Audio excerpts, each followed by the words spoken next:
ഈ വീഡിയോയിൽ നമ്മൾ ഡാറ്റ ഫ്ലോനെ പറ്റിയിട്ടാണ് ഡിസ്കസ് ചെയ്യാൻ പോകുന്നത്.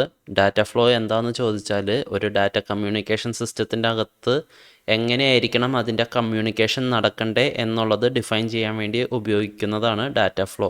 3 തരത്തിലുള്ള ഡാറ്റ ഫ്ലോസ് ആണ് നമുക്കുള്ളത്. ആദ്യത്തേതെന്ന് പറഞ്ഞാൽ സിംപ്ലെക്സ്, രണ്ടാമത്തേതെന്ന് പറഞ്ഞാൽ ഹാഫ് ഡ്യൂപ്ലെക്സ്, മൂന്നാമത്തേന്ന് പറഞ്ഞാൽ ഫുൾ ഡ്യൂപ്ലെക്സ്.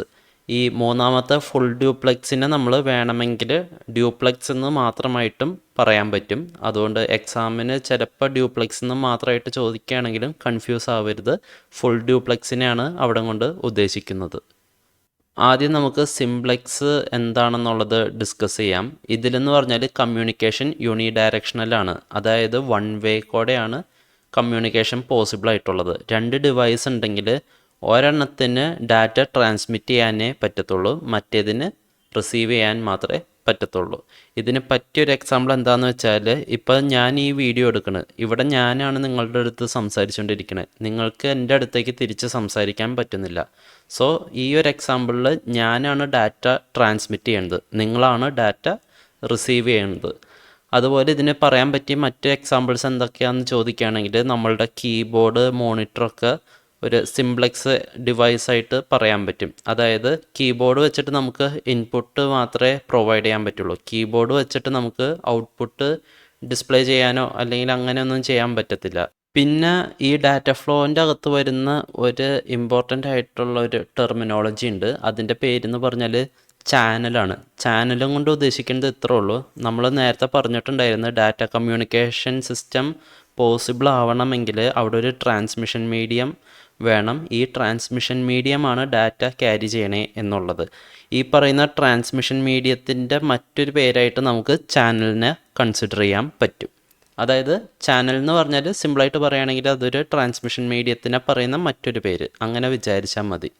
സിംപ്ലെക്സ് മോഡിൻ്റെ അകത്ത് പിന്നെ ശ്രദ്ധിക്കേണ്ട ഒരു കാര്യം എന്താണെന്ന് വെച്ചാൽ, ഇപ്പോൾ ചാനലിൻ്റെ ടോട്ടൽ കപ്പാസിറ്റി എത്രയാണോ ആ ഒരു എൻ്റയർ ടോട്ടൽ കപ്പാസിറ്റി ട്രാൻസ്മിറ്റ് ചെയ്യുന്ന ആൾ യൂസ് ചെയ്യും. അതായത് ഇപ്പോൾ ഒരു ട്രാൻസ്മിഷൻ മീഡിയത്തിന് 10 Mbps, അതായത് 10 MB/s ആണ് സ്പീഡുള്ളതെങ്കിൽ ആ ഡാറ്റ ട്രാൻസ്മിറ്റ് ചെയ്യുന്ന ഡിവൈസ് ആ 10 MB/s എന്നുള്ള ആ സ്പീഡ് കംപ്ലീറ്റ് ആയിട്ട് യൂട്ടിലൈസ് ചെയ്യും. അടുത്തതായിട്ട് വരുന്നത് ഹാഫ് ഡ്യൂപ്ലെക്സ് ആണ്. ഹാഫ് ഡ്യൂപ്ലെക്സും കൊണ്ട് എന്താ ഉദ്ദേശിക്കണമെന്ന് വെച്ചാൽ ഇത്രേ ഉള്ളൂ. ഈ ഒരു സിറ്റുവേഷനിൽ 2 ഡിവൈസസിന് തമ്മിൽ കമ്മ്യൂണിക്കേറ്റ് ചെയ്യാൻ പറ്റും, പക്ഷെ അത് ഒരേ സമയത്ത് പോസിബിൾ ആയിരിക്കത്തില്ല. അതായത് ഇപ്പോൾ ഞാൻ നിങ്ങളുടെ അടുത്ത് സംസാരിക്കുകയാണെങ്കിൽ ആ സമയത്ത് നിങ്ങൾക്ക് തിരിച്ചെൻ്റെ അടുത്ത് സംസാരിക്കാൻ പറ്റില്ല. വൺസ് എനിക്ക് പറയാനുള്ള കാര്യങ്ങൾ പറഞ്ഞു കഴിഞ്ഞാൽ പിന്നെ നിങ്ങൾക്ക് സംസാരിക്കാൻ പറ്റും, എനിക്ക് സംസാരിക്കാൻ പറ്റില്ല. അങ്ങനെയാണ് ഹാഫ് ഡ്യൂപ്ലെക്സിൻ്റെ ഒരു ഐഡിയോളജി വരുന്നത്. അതായത് 1 at a ടൈം എന്നുള്ളൊരു പോളിസി. ഈ ഒരു സിറ്റുവേഷൻ്റെ അകത്ത് ചാനലിൻ്റെ എൻ്റയർ കപ്പാസിറ്റി ആരാണോ യൂസ് ചെയ്യണേ അയാൾക്ക് കംപ്ലീറ്റ് ആയിട്ടും യൂട്ടിലൈസ് ചെയ്യാൻ പറ്റും. ഇപ്പം ഞാനാണ് സംസാരിക്കണമെങ്കിൽ ട്രാൻസ്മിഷൻ മീഡിയയുടെ ടോട്ടൽ കപ്പാസിറ്റി ഫുൾ എനിക്ക് യൂട്ടിലൈസ് ചെയ്യാൻ പറ്റും, നിങ്ങൾക്കതിൽ കൈവയ്ക്കാൻ പറ്റത്തില്ല. അതേപോലെ തന്നെ നിങ്ങളാണ് ട്രാൻസ്മിഷൻ മീഡിയം വെച്ചിട്ട് ഡാറ്റ എനിക്ക് തരുന്നതെങ്കിൽ അന്നേരം അതിൻ്റെ ടോട്ടൽ യൂട്ടിലൈസേഷൻ നിങ്ങൾക്കായിരിക്കും, എനിക്ക് കൈകൊണ്ട് തൊടാൻ പറ്റത്തില്ല.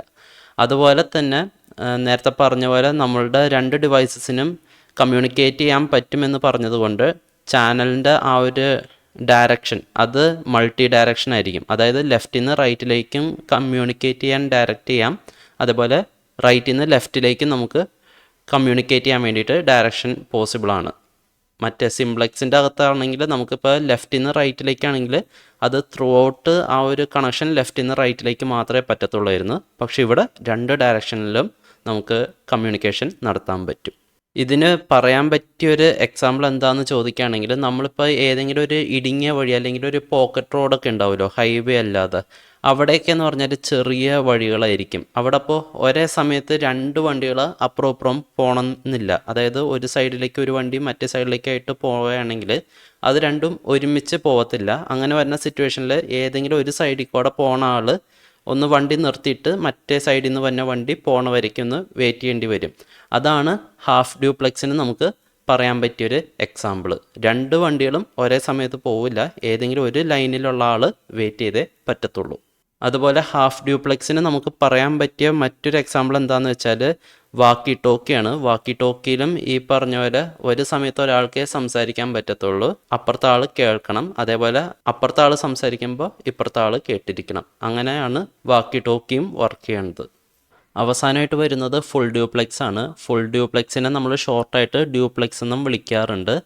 ഇതെന്ന് പറഞ്ഞാൽ ഇപ്പോൾ രണ്ട് കമ്മ്യൂണിക്കേറ്റിംഗ് ഡിവൈസുകൾ തമ്മിൽ ഡാറ്റ ട്രാൻസ്മിറ്റ് ചെയ്യും റിസീവും ചെയ്യേണ്ട സാഹചര്യം വരികയാണെങ്കിൽ, ഒരേ സമയത്ത് അങ്ങനെ ചെയ്യേണ്ട സാഹചര്യം വരുമ്പോഴാണ് ഫുൾ ഡ്യൂപ്ലെക്സ് മോഡിലേക്ക് നമ്മൾ ഷിഫ്റ്റ് ചെയ്യുന്നത്.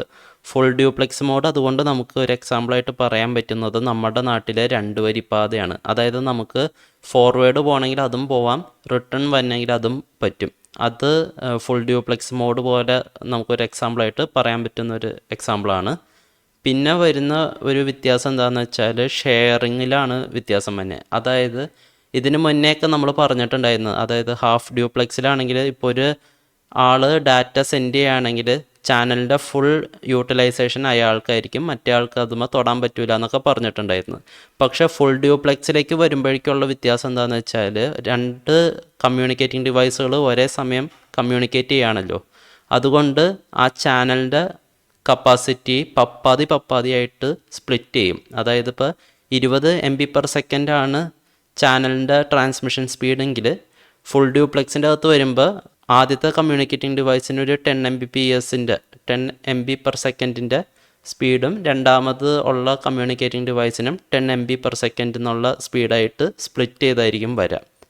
ഇവിടെ ഫുൾ ഡ്യൂപ്ലെക്സിൻ്റെ അകത്ത് ഷെയറിങ് 2 രീതിക്ക് നമുക്ക് നടത്താം. ഒന്നില്ലെങ്കിൽ ഒരു സിംഗിൾ ചാനൽ അതിൻ്റെ സ്പീഡ് നമുക്ക് ഹാഫായിട്ട് സ്പ്ലിറ്റ് ചെയ്ത് ചെയ്യാൻ പറ്റും. അതല്ല എങ്കിൽ നമുക്ക് 2 ചാനൽ മെയിൻറ്റെയിൻ ചെയ്യാൻ പറ്റും. അതായത് ഒരെണ്ണം ഡാറ്റ ട്രാൻസ്മിറ്റ് ചെയ്യാനും വേറൊരെണ്ണം ഡാറ്റ റിസീവ് ചെയ്യാനായിട്ടും.